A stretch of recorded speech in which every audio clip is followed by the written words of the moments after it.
Tulles nüüd holokausti ja Balti riikide konkreetsemate aspektide juurde, siis võib-olla selline põgus ülevaade, milline oli olukord Balti riikides enne teist maailmasõda ja milline oli juudi kogukondade suhe Balti riikidega tervikuna, siis kahtlemata, nii nagu juba Marika Lillemets tutvustuses välja tõi, Balti riikidel olid erinevused päris arvestatavad.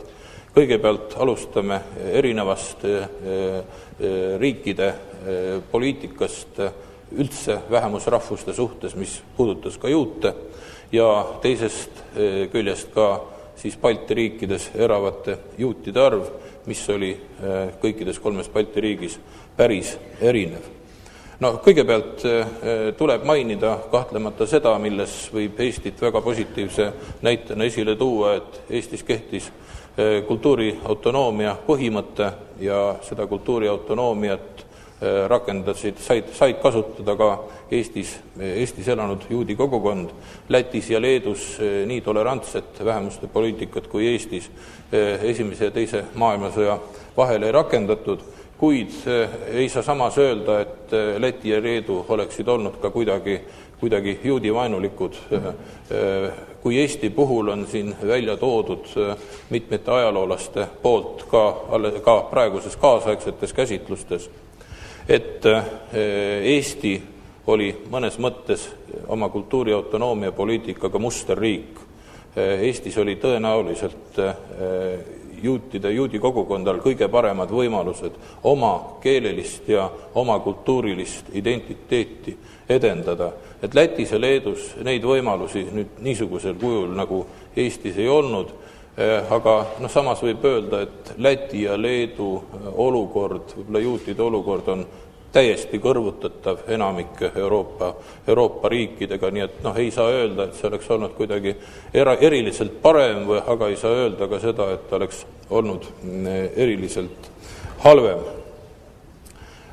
Juudi elanikkond Balti riikides on alati olnud valdavalt linnarahvastik ja kuna Baltikumis ju tegelikult suuri linnu nüüd Euroopa mastaabis praktiliselt ei olegi, võib-olla Riia puhul me saame rääkida Baltikumi mastaabis suurest linnast, siis põhilised linnad, kus juudi rahvastik Balti riikides elasid, oli Eestis siis Tallinn, Tartu, Narva, Pärnu, Läti puhul kindlasti Riia, aga tuleks kindlasti ära mainida ka Daugavpils ja samuti võib-olla mõned teised linnad, ning Leedu puhul tuleb seda probleemi natukene ühes teise rõhuasetuse juures samuti käsitleda.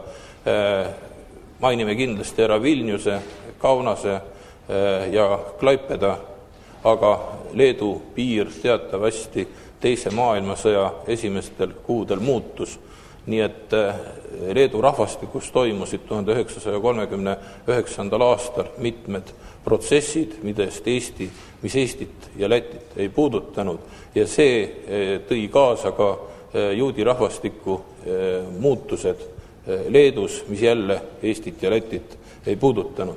Nii et kui me räägime Eesti ja Läti juudi rahvastikust, siis me saame rääkida tegelikult peaaegu kogu sõdade vahelisest perioodist, ega see rahvastiku hulk olulisel määral ei muutunud kuni teise maailmasõja alguseni, aga Leedus teise maailmasõja esimestel kuudel see muudatus toimus. Nimelt, mis siis Leedut puudutas, kõigepealt 1939. aasta kevadel, see oli veel siis enne teise maailmasõja ametlikku algust, kaotas Leedu Klaipeda ehk siis saksa keeles Meemeli piirkonna. Meemeli piirkond oli kuulunud Saksa keisririigi koosseisu kuni 1923. aastani.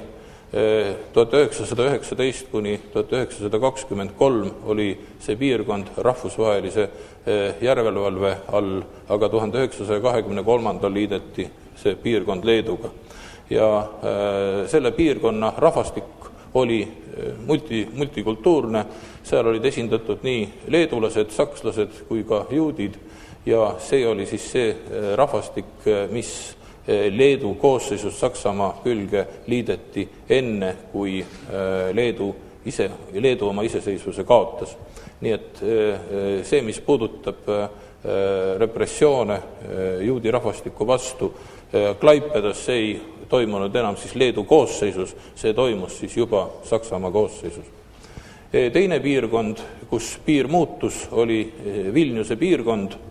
Vilniuse piirkond kuulus 1920. kuni 1939. aastani Poola koosseisu. Ja kui Leedu rahvastiku etnilist koosseisu vaadata Vilniuse piirkonnas, siis seal olid leedulased vähemuses, seal olid väga suur domineeriv Poola kogukond, küllaltki arvukas juudi kogukond ja samuti küllaltki arvukas Valgevene kogukond.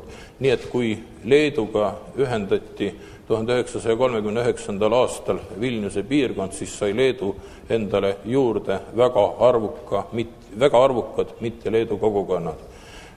See teatavasti toimus seejärel, kui Saksamaa ja Nõukogude Liit olid omavahel jaganud Poola, toetudes Molotov-Ribbentropi paktile.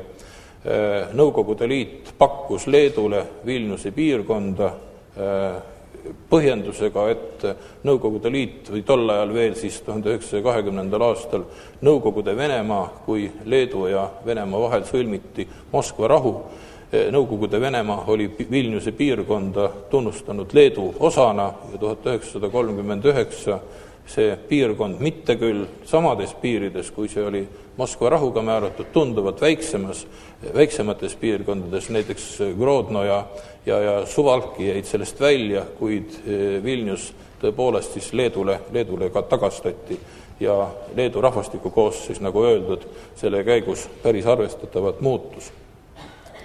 Kui nüüd võrrelda Balti riikides elavat juudi rahvastikku, siis me näeme seda, et Eestis oli juudi rahvastik arvuliselt äärmiselt väike. See on umbkaudu suurusjärgus 4500 inimest.